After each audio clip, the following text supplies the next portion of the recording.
There is a stillness to ancient Persia that is difficult to describe, a kind of quiet that does not come from emptiness, but from deliberate order. A silence woven through deserts, mountains, and palaces, like a long breath held across centuries. When we imagine ancient Persia today, we often picture the grandeur of Persepolis or the fierce authority of kings carved in stone. But beneath those enormous symbols lay a world sustained by a gentle, almost invisible rhythm.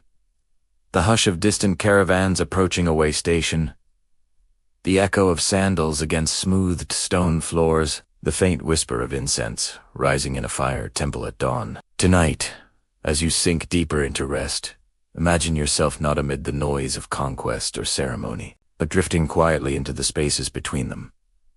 The forgotten stillness that allowed everything else to exist. This stillness was not accidental. It was cultivated through systems, rituals, and roads that stitched the empire together like threads on a vast tapestry. The people of Persia lived with an awareness that order was fragile, that harmony could only hold if every person fulfilled their part, from the king issuing decrees in polished halls to the laborer placing stones on a blistering roadside. In that sense, Persia was not just a political force, but a philosophy, one built on balance, patience, and an almost reverent respect for the land's quiet. And as you listen tonight, you may find yourself slipping into that same measured pace, letting the slow beats of ancient days soothe your mind into calm. The desert around them was not a hostile wasteland, but a teacher. Its silence shaped their understanding of time. Days stretched long and slow. Nights arrived softly, with cool winds moving across the plains like gentle spirits.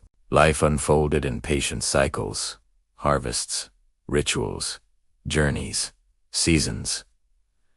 Nothing rushed, nothing demanded immediate attention. Even the rise of kings felt less like a sudden event and more like a tide moving steadily across the earth. As you rest now, try to feel that same unhurried rhythm, the kind that lets your thoughts drift in soft circles, returning without urgency. This world, quiet as it was, held stories worth remembering.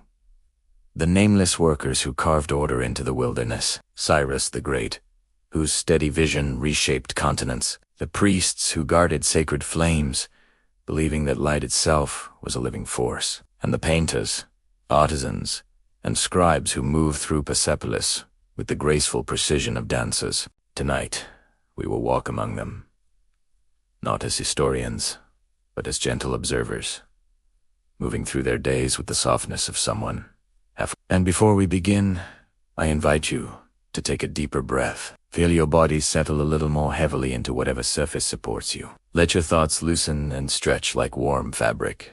And if journeys like this help you rest through forgotten empires, quiet roads, and ancient rituals, consider subscribing to this channel. Each subscription supports the time and care it takes to create these slow, calming stories, and ensures that peaceful nights like this can continue. In a moment, we'll step into the heat and dust of the royal road, walking beside the workers who built the empire one stone at a time. Their lives were not glamorous, and their names have disappeared into history, but their existence shaped everything that followed.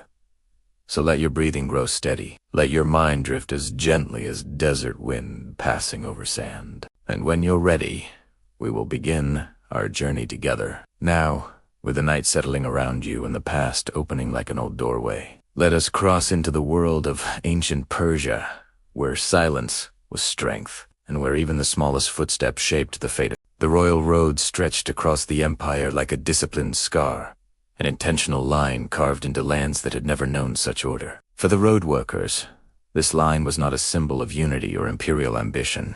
It was a daily burden. Imagine waking before dawn, when the desert air held a brief moment of cool gentleness, only for your body to remember the weight of yesterday's labor as soon as you rose. The sky above you was pale and wide, offering no sense of shelter, only the promise of another long day under the sun. Every morning began with the same routine, a slow gathering of tools and bodies still stiff from the previous day. The workers moved with a quiet resignation, forming small groups as they approached the road. Their hands were cracked and scarred, marked by years of stonework and heat.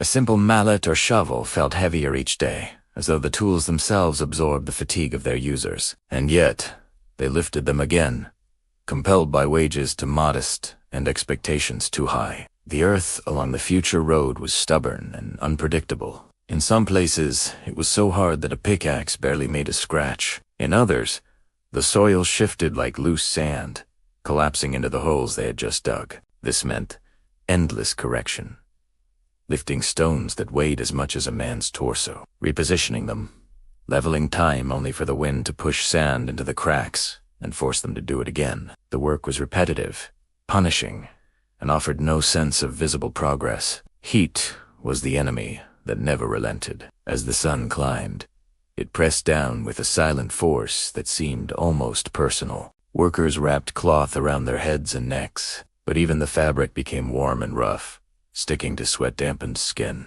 The air shimmered around them, turning the road into a wavering ribbon of silver and gold. It was beautiful, in a way, but also disorienting.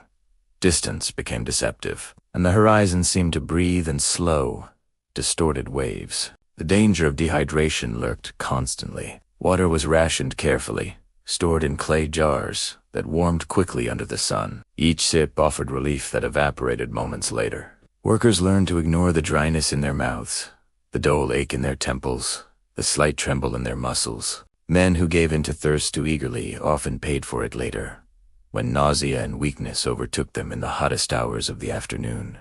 Wildlife posed another quiet threat. Snakes hid beneath loose stones, their presence revealed only by a quick flicker of movement that made the heart stutter. Scorpions slept in the shade of equipment piles. Even insects could be troublesome. Swarms of persistent flies hovered around sweating bodies, drawn to moisture as though they sensed vulnerability. The workers learned to stay alert, but exhaustion made awareness difficult. Despite the risks, the Empire expected perfection.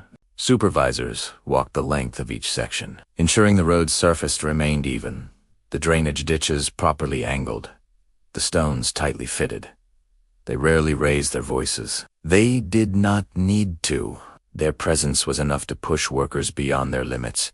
A poorly set stone meant hours of extra labor. A misaligned row meant an entire section had to be redone. The Royal Road was not just a path. It was a symbol of imperial power, and symbols demanded precision. Midday was the most brutal time. The sun stood directly above, burning the exposed skin on workers' forearms and necks. The stones themselves grew hot enough to burn fingertips. Some workers used cloth to handle them. Others simply tolerated the sting, their palms already calloused to near numbness. The world narrowed at this hour. There was no thought of empire, no dream of reward. Only the instinct to persist until the sun finally softened. Rest came in brief, insufficient intervals. Workers gathered under makeshift shades, scraps of cloth tied between stakes, or the narrow shadow cast by a large cart. They sat together in silence, conserving their energy. Sometimes someone would murmur a prayer. Sometimes someone would hum a familiar tune from home. Mostly, though, they simply breathed, inhaling hot air that felt as though it carried the desert itself into their lungs. Afternoons were a test of endurance. Muscles felt heavier. Tools seemed harder to grip, but the work continued. The stones sat one by one, the road extending a little farther into the landscape. Workers often wondered if kings truly understood what it took to maintain such a road. The Empire saw the Royal Road as a miracle of infrastructure. The workers saw it as a slow erosion of their strength. As the sun dipped toward the horizon, the air finally cooled, and shadows stretched long across the road. This should have been a moment of relief, but it brought its own challenges. Light faded quickly in this terrain, and workers rushed to finish tasks before true darkness arrived. The landscape that looked harsh by day felt strangely lonely at dusk, the mountains turning dark and silent like ancient watchers. When night settled fully, the workers built small fires. The flames flickered weakly in the desert wind, but the warmth was comforting. They ate simple meals, often bread hardened by the day's heat, and whatever dried goods they carried with them. Conversations were sparse, drifting lazily between stories of home, complaints about the day, and quiet reflections on the roads. Endless demands. Some nights, a courier would appear, galloping swiftly on a fresh horse. The workers paused to watch him pass, his face stern and focused. his saddlebags full of documents carrying the Empire's weight. He never stopped to thank them, but he didn't need to. His presence alone reminded them of their purpose. Their suffering gave speed to the Empire. Their effort kept the wheels of governance turning. As sleep approached, workers lay on thin mats or blankets directly on the ground. The desert sky opened above them, a vast ocean of stars shimmering like distant fires. In those moments, before fatigue pulled them into dreams, they felt small in a way that was strangely peaceful, insignificant, perhaps, but part of something immense and lasting. And yet, despite this cosmic stillness, the reality remained. Tomorrow, they would rise again, facing the same stones, the summit, the same endless miles.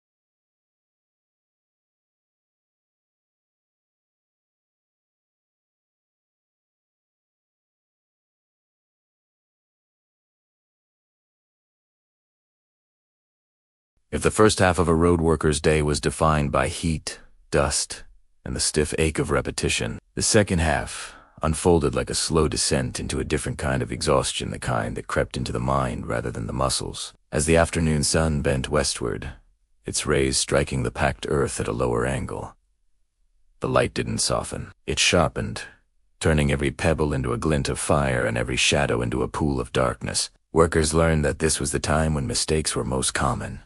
A misjudged lift of a stone slab, a poorly timed pull of a wooden sled, a momentary lapse in attention that might end with crushed fingers or a twisted ankle. The Royal Highway was unforgiving, and in these long hours the workers became acutely aware that they were building not just a road but a monument to their own fatigue, mile after mile of proof that they had traded comfort for duty under the vast unblinking sky. By mid-afternoon, the overseers walked their rounds again, their shadows stretching long behind them like spears.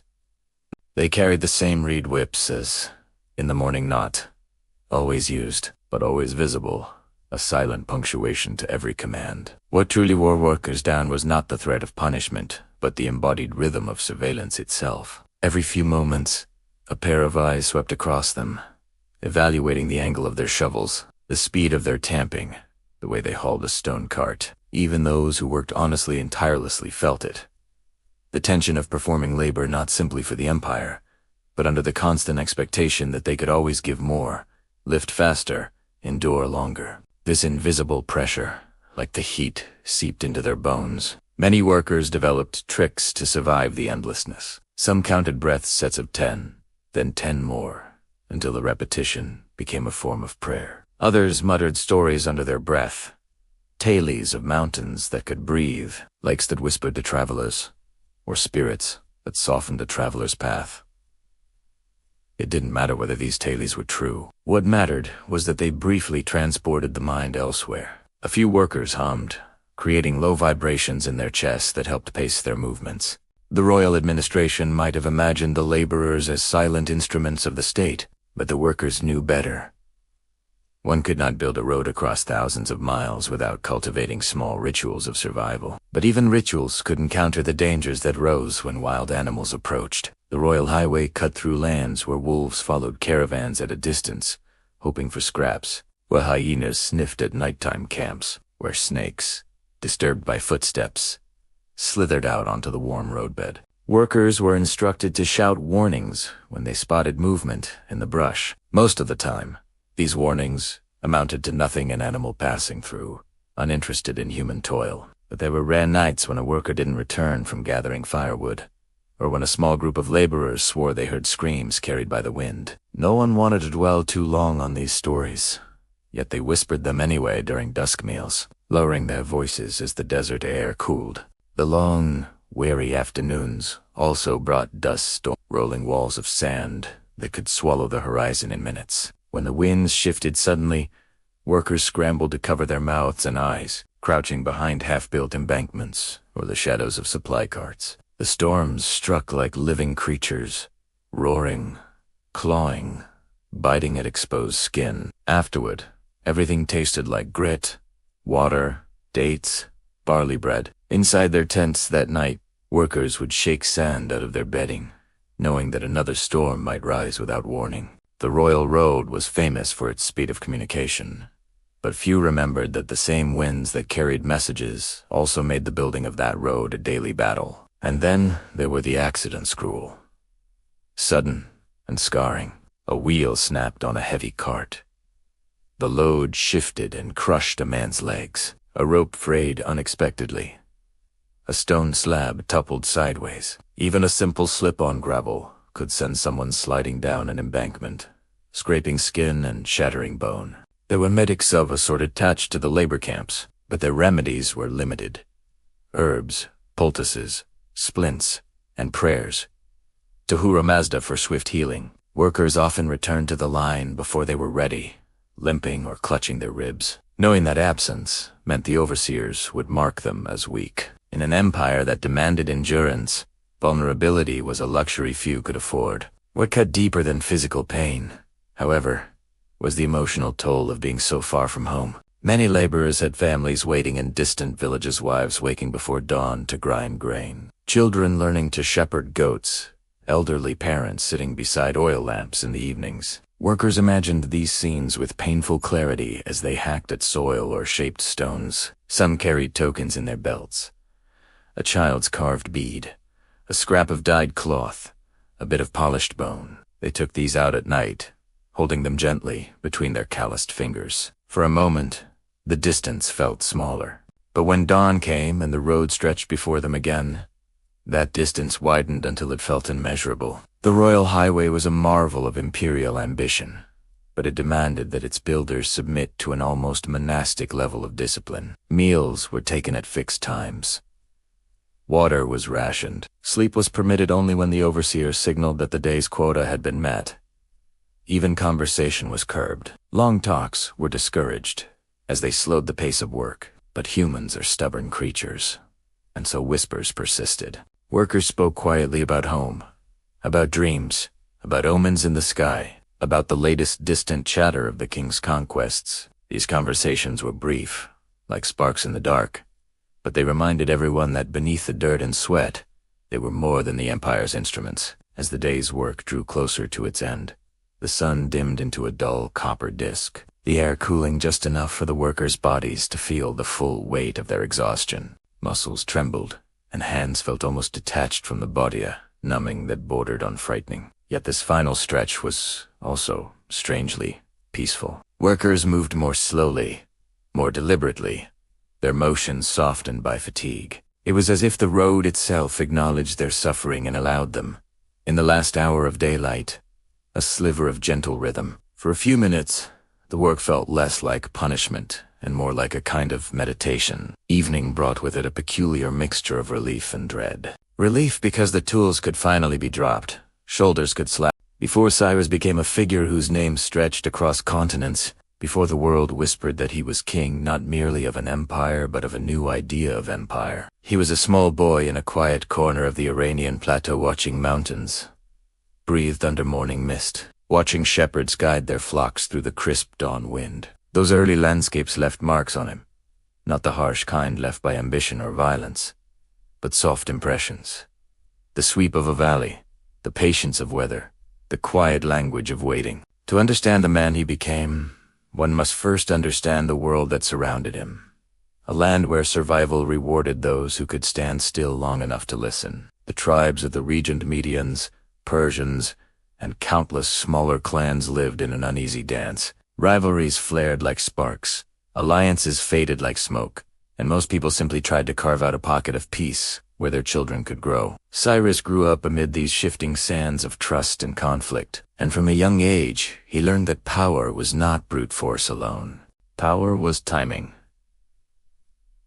Power was restraint. Power was knowing when to speak and when to let silence carry the message instead. In the evenings, by the embers of the hearth. Elders told stories of ancient kings who ruled with cruelty or arrogance, and Cyrus listened carefully not to admire them, but to understand which paths led to downfall. As a youth, Cyrus walked often with shepherds who traversed the highlands, learning from them the strange wisdom that comes from solitude. Shepherds are philosophers.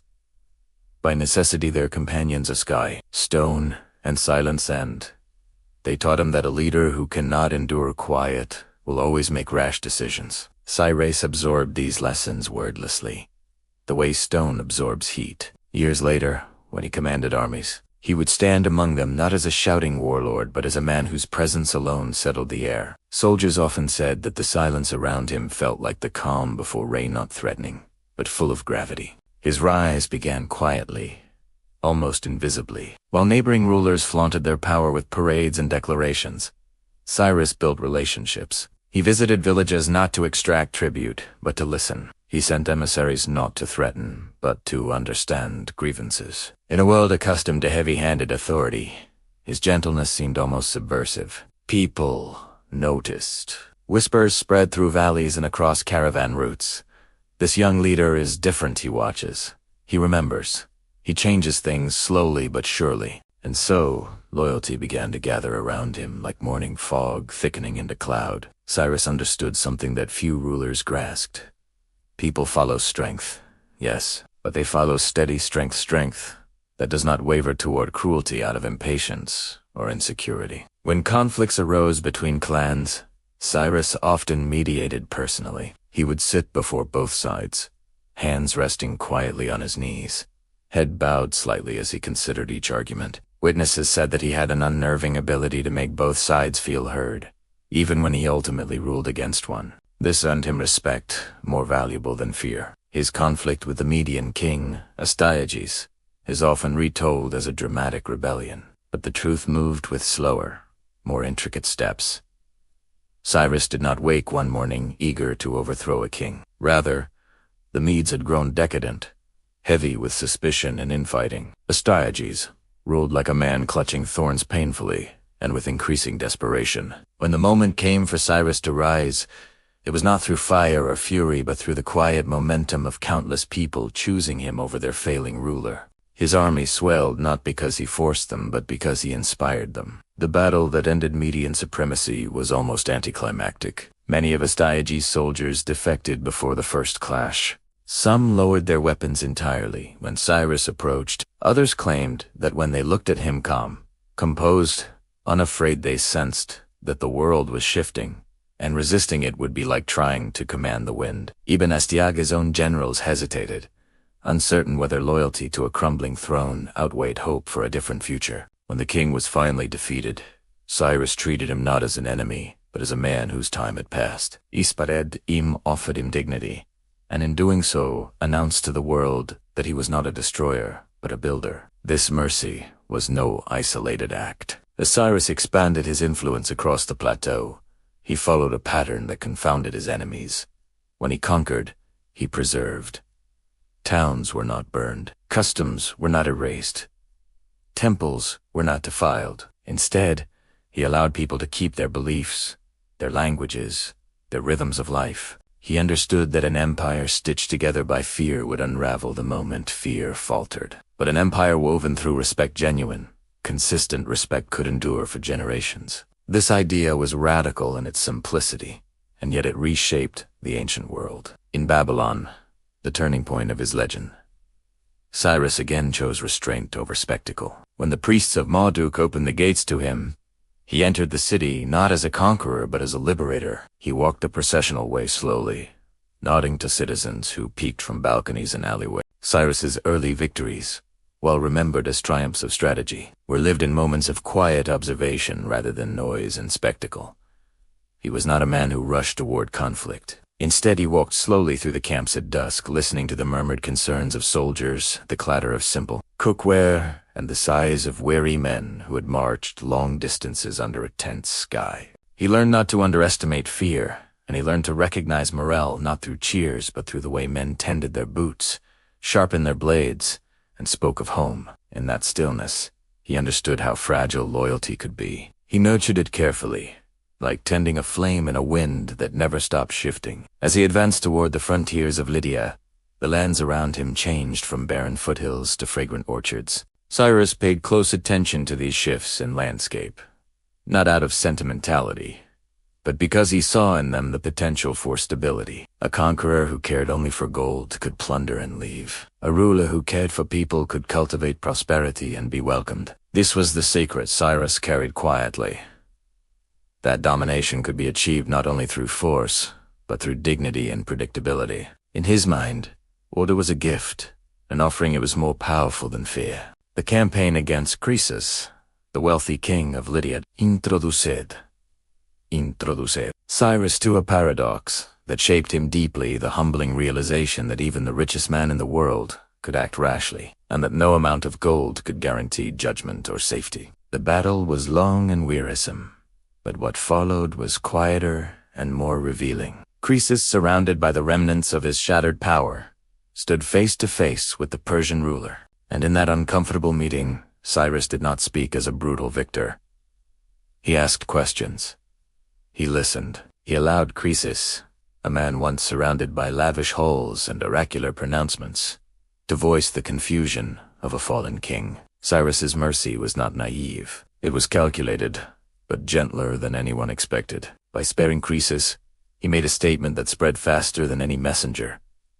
Persia had a new kind of conqueror. After Lydia came Babylon, and this conquest famous, for its scale was in truth a long stretch of waiting, walking, and the steady gathering of information. Cyrus did not attack immediately. Instead, he observed the Euphrates as it shimmered through the city, tracing its slow decline in the early winter months. He listened to the complaints of merchants who resented Babylon's rulers. He listened to farmers who spoke in hushed tones about famine and mismanagement. And when the city finally fell, it did so with a strange quiet, less through battle than through exhaustion. Cyrus entered not as a marauder but as someone who understood the rhythm of broken societies, and who stepped into the vacuum with measured calm. Inside Babylon, he restored shrines rather than burned them, reinstated priests rather than imprisoned them, and allowed exiles, most famously the Jews, to return to their homeland. Each of these decisions carried political weight,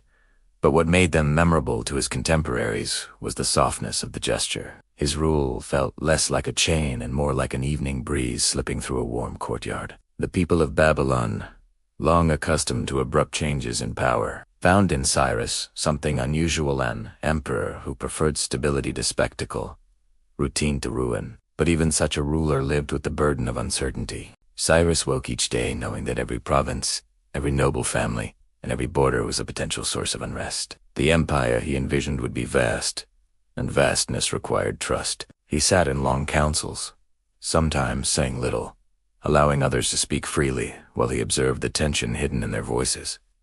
His silence was not distance. It was a strategy, and it created a space in which others revealed themselves. In this stillness, he learned who was reliable, who was afraid, and who was plotting more boldly than wisdom would recommend. The building of the Persian administration, known later as the Achaemenid system, was not a grand moment of creation but a slow refinement. Cyrus adapted local customs instead of erasing them. He appointed governors who understood the lands they oversaw. He allowed different languages, different gods, different laws to persist beneath the umbrella of imperial unity. This diversity was not a weakness to him. It was a landscape of possibilities, as broad and varied as the plains he had crossed in his youth. Under his rule, caravans traveled safely across what had once been hostile deserts, carrying goods, stories, and new ideas. Even as he grew older, Cyrus maintained the habits of a man who, long before Persia became an empire of stone capitals and royal archives,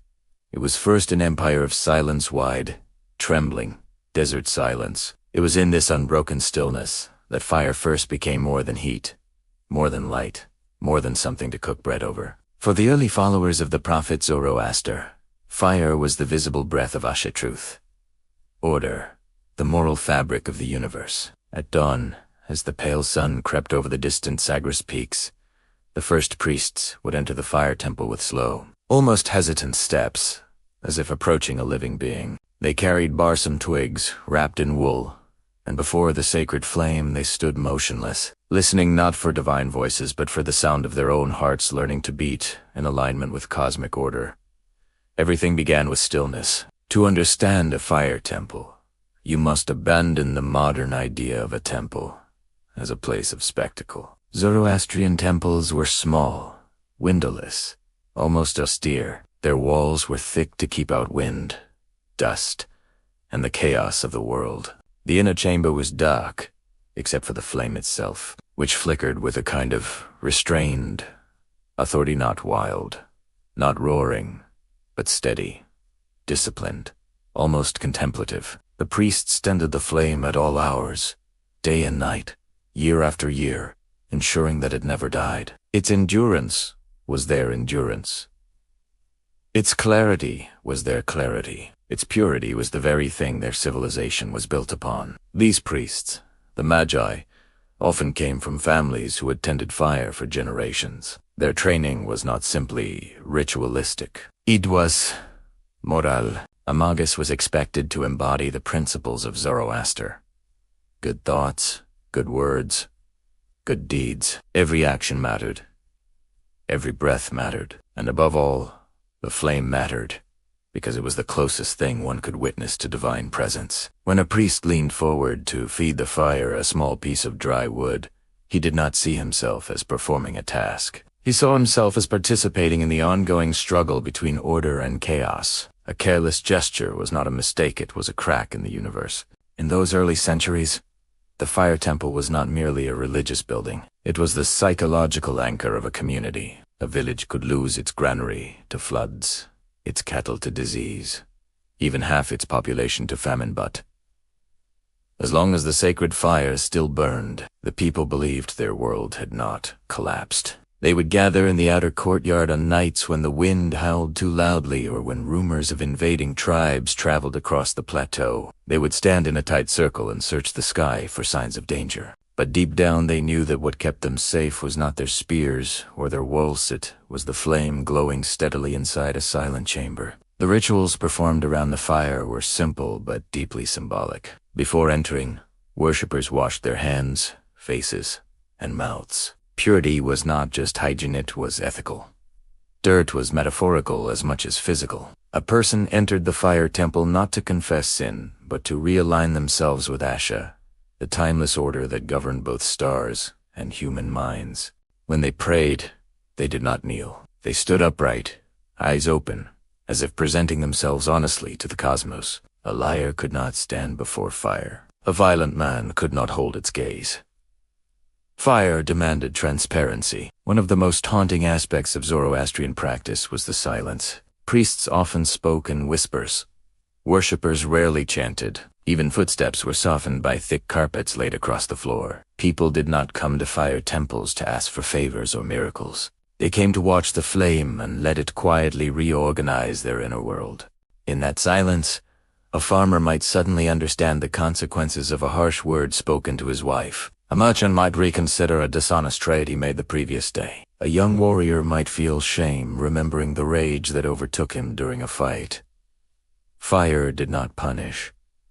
Fire illuminated. And yet, as central as the indoor temple flames were, some of the most powerful Zoroastrian fires burned under the open sky. These were the Atash Baram, the great fires, which took years, sometimes decades, to establish. They were made from the purified fires of craftsmen, warriors, shepherds, kings, lightning strikes, household hearths, and even funeral pyres. Each flame had to undergo a long process of cleansing, passing through layers of ritual purification until it was deemed worthy to join the main fire. This merging symbolized the unity of human roles, the interdependence of society, and the shared responsibility. If part 1 was the quiet breath of sacred fire, then part 2 is the long shadow cast by that flame across the Persian world, across generations, landscapes, rituals, and the private chambers of human hearts. As centuries passed, the fire temple became more than a place of worship.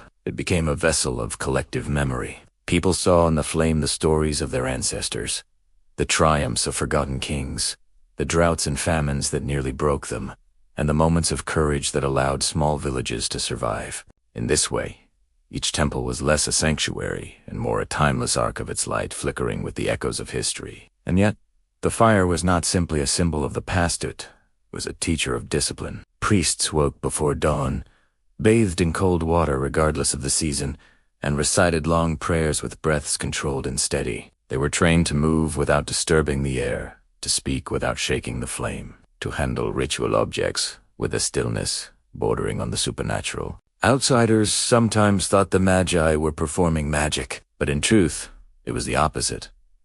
They were perfecting self-control. Their mastery of silence and precision was a reminder that inner order must come before outer order. This discipline extended far beyond the temple. Persian administrators patterned their bureaucracy around the principles they absorbed from Zoroastrian fire rituals: clarity, consistency, restraint, and integrity. Just as fire demanded purity, the empire demanded proper record-keeping, honest taxation, and a strict separation between civic and sacred duties. In a world where many rulers governed through fear, the Persians built their power through structure. And structure, even in its grandest political form, began with a priest carefully trimming a flame at midnight. Common people also shaped their lives around fire's lessons. A farmer in a remote village might recall a priest's voice reminding him that laziness fed chaos. A mother, lighting her household hearth, might think of Asha and choose patience instead of anger. A wandering merchant, tempted to cheat a customer,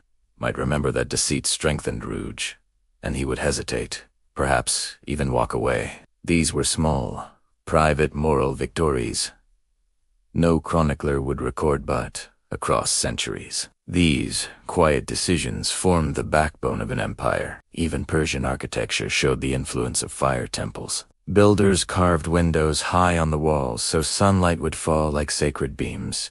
Courtyards were arranged to create pockets of silence. Roofs sloped gently to protect interior spaces from dust and heat. The idea was not merely to shelter bodies, but to calm minds. A palace, a caravanserai, a mercantes, Homol echoed the principles of the temple: purity, quiet, and intentional design. The empire itself became a kind of philosophical landscape, shaped not by conquest alone, but by contemplation. Over time, the sacred flame became intertwined with the very identity of Persian kingship. When a new ruler ascended the throne, he received blessings from the priests, not to legitimize his rule in a ritualistic sense, but to remind him of his moral burden. A king who stood before the fire could feel its heat and know instinctively that truth was not a political tool, but a cosmic principle. Many kings failed at this duty.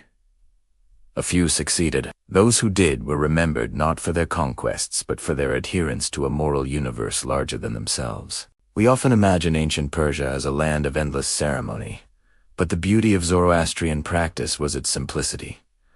Offerings were small, rituals focused on cleanliness, honesty, and attentiveness. There was no obsession with sacrifice, no towering idols demanding praise. Instead, there was the flame unmoving, unjudging, uncorrupted.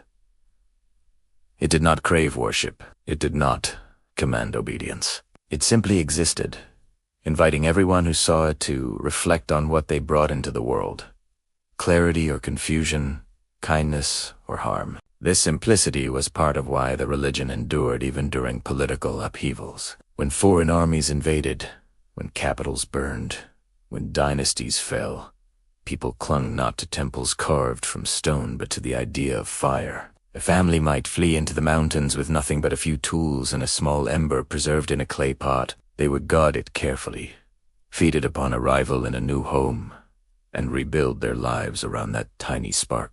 To enter Persepolis, even in your imagination, is to step into a landscape where silence feels ceremonial, where the air itself seems to carry the residue of royal intentions, and where the slow rhythm of life is dictated not by markets or farmers or wandering caravans, but by the measured heartbeat of empire. This was not a city built for ordinary living. It was a stage, a monument, a gesture of power expressed in stone. As you approach the terraces rising from the plateau, the first thing you feel is not awe, but a kind of quiet pressure, the strange sensation of being observed by the past itself. The grand stairways unfurled before you like deliberate invitations. each step wide enough for soldiers to march side by side, each riser carved low, so even the highest dignitary would ascend with grace. The walls and columns rise like a forest of patient stone, capturing the early light and holding it softly across their surfaces. Reliefs line the passages, depicting delegations from every corner of the empire. Lydians, Bactrians, Egyptians, Ethiopians, carved with serene expressions and carefully arranged garments. They are not images of suffering or triumph. They are portraits of cooperation, meant to remind every visitor that Persia's strength lay in its ability to absorb and integrate. Inside the courtyards, the sound of sandals on polished marble becomes a constant, meditative rhythm, soft, steady, nearly musical. This gentle tapping is the heartbeat of Persepolis, the sound that carried through its halls long after the murmurs of diplomats died away. Servants walked with measured steps, scribes glided like shadows across the floor. Guards stood with an almost sculptural calm. Nothing rushed, nothing trembled. Even the wind seemed to move respectfully, passing through columns like a visitor, aware of entering a sacred space. Despite its visual grandeur, Persepolis was not only a palace, it was a bureaucratic machine. Deep within its storerooms and administrative chambers, hundreds of scribes bent over clay tablets, recording inventories of grain, textiles, metal, livestock, and tribute gifts. These men labored not in the dramatic world of kings and battles, but in the quiet universe of numbers, measurements, and signatures. The empire's stability depended on these uncelebrated workers. They were the unseen architects of order, ensuring that caravans arrived where they should, that workers were paid with precision, and that no province slipped into confusion. The structure of these records reflected the Persian worldview: clarity, fairness, and methodical attention. Rations were distributed according to rank, occupation, and circumstance, ensuring that even the humblest laborers received their due. Women, too, appeared in these records not as footnotes, but as supervisors, managers, and recipients of wages. The tablets reveal a society where the empire's enormous reach was softened by unexpectedly pragmatic principles. In a city overflowing with symbols of power, the real strength lay in this quiet egalitarianism, this insistence that every worker had a place in the system. As you wander deeper into the complex, you begin to notice how the design encourages contemplation. Columns rise like stylized trees, supporting roofs so high they seem to float. The air inside the halls is cool, preserved by thick stone walls that shelter its inhabitants from the harsh desert sun. Light filters through narrow spaces in long, thoughtful beams, giving the impression that the architecture itself is thinking. Even the decorative motifs, lotus flowers, pairs of bulls, rosettes, feel like meditations carved in stone, reminders of the universal order the king sought to uphold. But it is the Apadana, the great audience hall, that truly captures the spirit of Persepolis. Stepping inside is like entering the lungs of the empire. Vast, breath-holding, and profoundly still. 72 columns once rose here, so tall they could be mistaken for palms in some celestial garden. Their tops glimmered in the sun, adorned with double bull capitals that symbolized both strength and protection. In T-Skol, kings of the Achaemenid dynasty received visitors from across the world. The atmosphere was not one of intimidation, but of controlled majesty, a demonstration of stability that radiated outward like heat from hidden embers. The king himself, seated on a raised platform, was less a man than an office and embodiment of order. Around him stood nobles, generals, and guards, their presence forming a human architecture of hierarchy. The silence that filled the hall was not empty. It was deliberate. When the king finally spoke, his words carried the weight of ritual. Even his gestures had meaning. A lifted hand, a nod, a slight shift of posture. Everything was choreographed to maintain the illusion that the empire's peace was effortless, that its power was inevitable, that its prosperity was simply the natural state of the world. Outside the Apadana, workshops buzzed with quiet activity. Stonecutters polished slabs of limestone until they shone. Carpenters planed cedar beams imported from Lebanon. Jewelers crafted intricate ornaments destined for both temple rituals and diplomatic gifts. These artisans were not merely workers. They were collaborators in the creation of imperial identity. Every object they shaped was meant to reinforce an idea that Persia was orderly, measured, and eternal. The artisans themselves understood, yet for all its majesty. Persepolis was also a place of profound stillness and engineered quiet that felt almost deliberate. Even at the height of administrative bustle, one could hear the gentle tapping of scribes' styluses on clay, the brushing of robes as officials bowed in ritual greeting, and the distant murmur of water flowing through carefully hidden channels. This quiet was not accidental. It was a political tool. Noise meant disorder, chaos, lack of control. In Persepolis, silence was a message. The empire is functioning, the king is in command, and everything is exactly where it should be. The guards of the immortals, positioned at every major entryway, added to this atmosphere of tense serenity. They scarcely spoke, wearing expressions carved from the same stone as the palace reliefs. Their armor glimmered softly in the sun, not flashy, but impossibly uniform scale upon scale, polished enough to catch reflections. Anyone approaching them would feel compelled to lower their voice, as if standing in the presence of sacred order rather than mere soldiers. Their stillness was part of the architecture. Inside the treasury, where unimaginable wealth was stored, the silence took on a heavier, more reverent tone. The room felt like a shrine to accumulation. Bales of fine wool from Lydia, carved ivory from India, lapis lazuli from Bactria, ingots of silver from Egypt, and towering sealed jars believed to contain grain or oil, meticulously labeled and stacked. It was a quiet that made a visitor aware of the empire's true beating heart. Not war, not conquest, but the steady, relentless flow of tribute. Scribes worked here as well, but their movements were even more cautious. They dipped red pens into ink with gentle precision, writing on leather scrolls or clay tablets in columns so neat they resembled printed lines. Each new entry represented days, sometimes months, of labor far beyond these walls. Merchants crossing deserts, miners chipping through rock, farmers coaxing grain from stubborn soil. Persepolis recorded the world, and the world seemed determined to fill its ledgers. Administrators discussed matters behind half-closed doors, their voices kept to diplomatic whispers. They negotiated taxation adjustments, land disputes, punishment recommendations, troop distributions, and diplomatic overtures.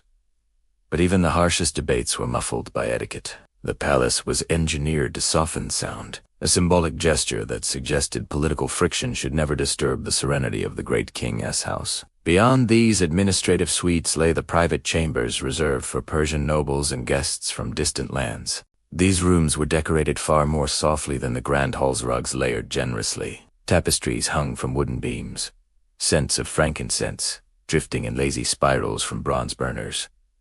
Here, the silence was comfortable rather than ceremonial. A visiting satrap could sink into cushions and forget, for a brief moment, the crushing responsibility waiting outside. In one of these chambers, musicians often rehearsed for royal audiences. The plucked strings of the barbat, the soft, breathy hum of the ney, and the gentle tapping of frame drums blended into something warm and intimate.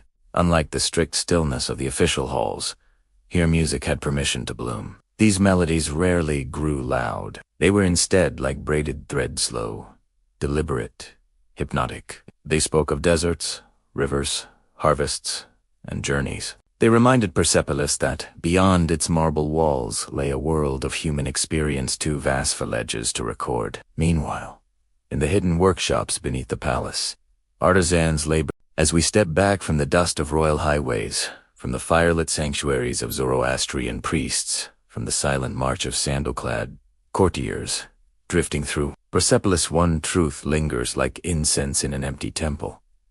Ancient Persia was never just an empire of conquest. It was an empire of stillness, a civilization that believed order was an art. That harmony was not a luxury, but a requirement for the world to remain whole. Even in its most chaotic moments, Persia fashioned calm the way other cultures forged weapons. The stories we explore tonight, these scenes of laborers under the burning sun kings, weighing justice with patience, priests tending flames older than memory, officials moving in the quiet choreography of bureaucracy, reveal A world built not only on stone and tribute, but on intention.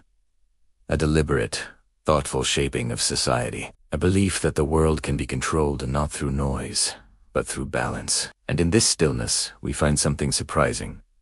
A reflection of our own modern anxieties. The ancient Persians feared disorder the way we fear uncertainty. They built systems to hold the world steady. They created rituals to anchor themselves in time. They lit flames to remind them that goodness, once ignited, must never be allowed to die. And in these rituals, we can sense a strange kinship across 2,500 years. Perhaps that is why stories from this world feel so hauntingly familiar. We may not walk royal roads stretching thousands of miles, but we walk our own long paths, careers, responsibilities. Expectations often feeling the same exhaustion and quiet resignation as the road workers who carved their way through mountains for the sake of something greater. We may not kneel in fire temples, but we tend our own flame streams, loves, commitments, trying to keep them burning against winds we cannot control. And like Cyrus, we grapple with the weight of power, the slipperiness of ambition, the delicate balance between strength and restraint. His victories may be ancient, but the questions he carried remain painfully modern. How does one lead without destroying? How does one build without corrupting? How does one rise without forgetting who stands below? Even Persepolis, with all its polished stone and disciplined silence, teaches a lesson we still need today. It tells us that beauty built on order is fragile, that even the quietest empires can crack, that marble remembers everything, every footstep, every whisper, every secret, but marble cannot protect itself forever. And yet, for centuries, Persepolis did endure, not because of its stone, but because of its idea. An idea that the world is held together not by force, but by calm, not by shouting, but by structure. Not by Charles, but by the steady rhythm of human hands doing their work with care. Tonight, as the last echoes of Persian sandals fade into the dark, as the last embers of the sacred flame settle into a soft glow, perhaps we can carry a fragment of this old stillness with us. A small reminder that amid the noise of our modern world, we are allowed to be deliberate, allowed to be patient, allowed to cultivate quietness, even when everything around us demands speed. If ancient Persia teaches anything, it is this: stillness is strength.